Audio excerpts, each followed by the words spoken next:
So, in this session of the behavioral finance, in this session, we'll be trying to understand the bias, the self-attribution bias. The self-attribution bias, all of us more and less are suffering from this kind of bias. What do you exactly mean by the self-attribution bias or the self-serving bias? When you get a success, the credit goes to you, that you feel that you are so talented and you contributed best, and because of your effort and because of your insight and because of your all analysis and skill, you got the success, and you got so much confident about yourself. You are so much back your one talent and your personality that you just overlook the external factor that has contributed or help you out in getting the success. So whether it is exam or driving or any kind of career success, it's not just I, it is the group of people together, the parents, the school and colleges, the faculty member, even the government, and so many government and private players, they are responsible directly, indirectly for my career building. Just I overlook everything to give all the credit to the self and just underestimating the outer external factors. So somehow we become blind to the contribution or the help by the end. When it comes to the failure, you keep on blaming the government system, the school and colleges, or the privatizations, then so many global factors, all the uncertainty and problems and all, we start blaming and we reduce our scope for the self-development or for the self-enhancement. And we do not, we lose our motivation, we reduce our margin for the future growth. And this happen in the stock market when even in the random event, when we get success, we feel that I did. Let me give an example. So the person who suffer from this illusion of control while playing the dice, if he gets six, then he feel that okay, I put something tactfully, so I'm getting six. I got six. So in the random event also, he started giving credit to his insight, to his best way of throwing the dice to get the desired number. So giving credit unnecessarily for the random event or for some external cause and blaming, oh, that the dice was maybe seems to be a bit biased or something. It's the same, seems to be the floor is not plain. So that's the reason. Even if I'm throwing the dice properly, the dice is giving me all the time the the number which I don't desire. Similarly, in the stock market, people of overconfidence without proper preparation, because of the self-attribution bias, they don't learn from the mistake. They keep on blaming, they keep on pumping money, but they don't get the success. And the history and the cases and the situation of such kind of are filled with so many situations where lot of people blaming to the market, blaming to the Lehman brother, blaming to the external factors which are not under their control. They just they just reduce their learning and capacity to enhance their internal power to face such volatility. So fundamental attribution bias, the errors are, or the self-serving bias. So the fundamental attribution bias, the tendency to underestimate the influence of external factor and the overestimate that of the internal factors. Self-serving bias occurs when the individual overestimate their own influence and success and overestimate the external influence on their failures.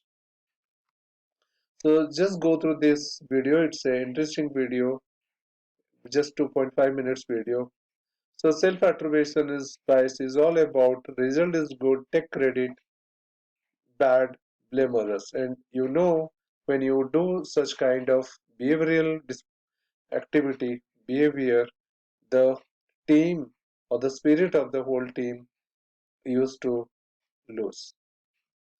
So the fundamental tendency to overestimate the internal factor, underestimate the external, that we understood. So this is the way the dispositional and situational factor. So the series of research found that the ambiguous situation people make attribution based on their own needs and in order to maintain a high or self-esteem and viewpoint. So they want to maintain a higher self-esteem, so they don't want to accept the mistake. Because the moment they will accept, they are as if they are losing their self-esteem in front of a group of people. Or if they are, many times I remember during my exam in 10th I scored 96 out of 100 mark in maths. Oh, then I started feeling great. I'm a good mathematician. I know so everything of maths except one or two minor mistake. In 10 plus 2 science. So in spite of so much preparation, but before the exam, I become negligent. Oh, I know everything. Then I did not prepare much. I appeared the exam. I just scored 56. Then I started blaming the council or the examiner or the so there is something wrong in the exam evaluation. So when it's success, so to maintain the self-esteem, I'm the great, I did everything. But when I got low marks, so in order to maintain my self-esteem, superficially in front of the other, internally I know I'm a bit confused, I'm not sure about my performance. But externally I will be trying to exhibit my self-esteem by blaming the system. So the internal self-esteem and the external self-esteem that has to be checked because of this self-attribution bias. Self-attribution bias create a false self-respect. Miller and Ross conducted a series of studies. If the outcome of an event is consistent with the person's expectation, then they will make dispositional internal factor. On the other hand, if the outcome of the event doesn't match the person's expectation, they will make the situational attribute by blaming their surrounding instead of blaming themselves.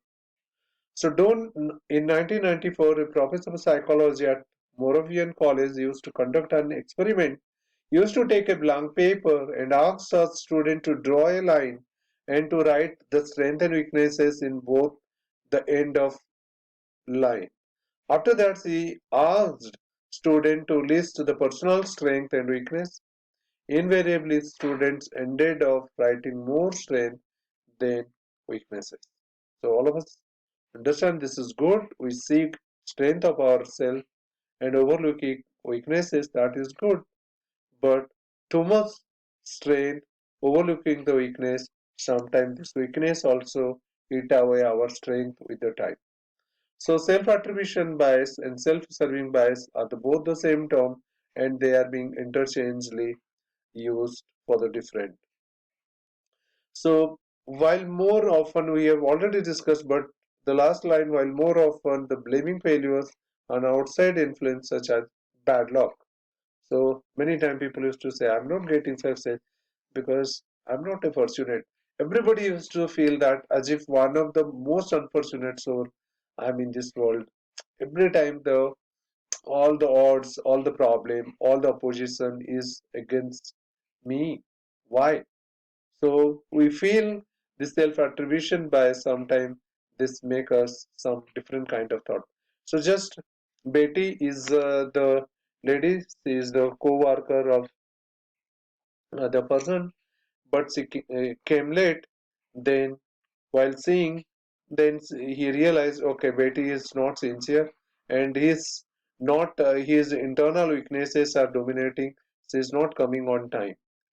So then Betty lacks discipline and she was scolded by his superior. And the situational factor the boss overlooked, the intrinsic factor he held responsible for the Betty's late. This is the fundamental attribution bias. Then Betty he is watching the mobile without doing, and she is lazy. So again, it is emphasizing, it is reinforcing his idea that Betty is not disciplined. Then he started working of his own with a pile of files without involving Betty, and he get late. Next day morning, he get up at late at 9:35.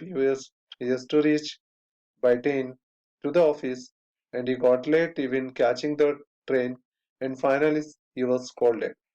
Now, the same when the Betty was late, the Betty is late because of his internal discipline problem.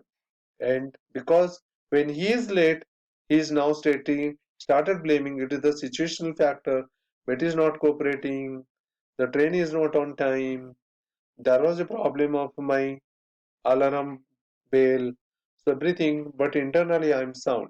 So he is not ready to accept that he has to change, he has to involve Betty, he has to trust Betty, and he has to share some of his work so that he cannot be late in the evening, so that he will be delayed in his getting up. So while situational, so this is the way the self-attribution bias, the self-servicing bias, and you just don't be a good team player, and you start overlying too much over dependence, and you finally you lose the battle. You cannot fight everything. So same thing, this example we had been given, if it's a good mark, then it's I have done. If it is a grade, faculty's problem, this exam problem, question preparation problem. So fundamental attribution error object towards other, and self-serving bias towards ourselves. Attribution by intrinsic in nature and by external factors. Cause the lack of information of external factors and to protect the self-esteem. So we have to look on the self-serving bias, and for the time being you can ignore the fundamental attribution error. The Indian case, all of you last slide, all of you last class, all of you remember the Indian case. He was so confident. He was feeling I'm the one of the best CEO, CFO, and just see with the time what happened, and now he end up with the. So you can get rid of your one weakness is just by ignoring for the time being, but in long run you are going to be trapped because of your. So once Narada was telling that he is willing to marry Lakshmi, and being if he will marry Lakshmi, he will become the Biswapati, and he will become the ruler, and he will become the Amar, and he was just thinking, I am so efficient, why not I can marry Lakshmi? And Narayan told, you just see your face in the mirror. Then he realized, oh, so we don't see we feel ourselves so good, so talented, so perfect, that we feel anything we can do, anything we can achieve.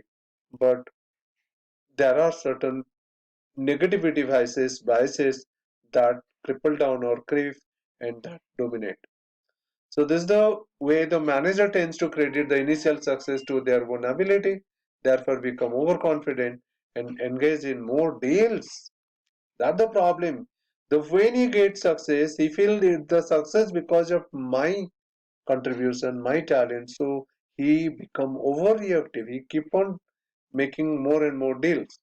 We examine whether acquisition by overconfident managers generates superior abnormal returns, whether managerial overconfidence stems from the self-attribution.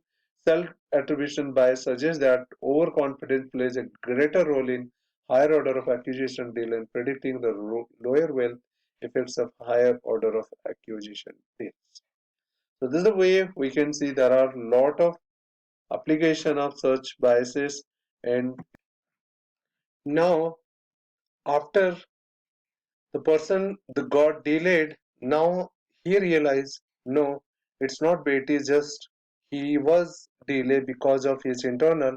It is the situational factor, and sometime even I may fail. It's not that only the person. So when you understand your your situational problem as a cause of something, and you understand other also, not blaming her internal quality, rather the situation. So if you'll respect others and understand the situations of the other, then there will be harmony, and then there will be smile in the organization. And everybody will share the burden, because you alone cannot do all in on, you cannot focus on investment, you cannot focus on analysis, you cannot do all the technical analysis or fundamental analysis. There are so many things together you can do, and if you just keep on seeing the good thing about yourself and bad thing about you others, that will create a distrust.